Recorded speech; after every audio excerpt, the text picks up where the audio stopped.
Leo Lindi tuna tukio kubwa sana.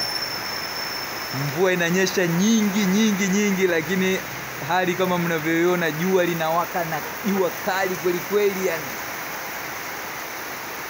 jua kali kweli kweli. Tupo katika ofisi ya NHIF hapa mkoa wa Lindi, katika ofisi ya chama cha walimu. Kama mnavyoona, maji ya kutosha, lakini na jua linawaka kweli kweli, kama mnavyoliona jua hilo.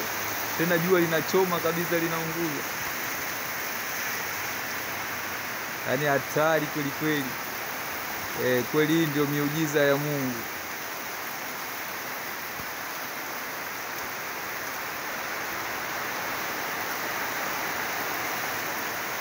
Sio mchezo.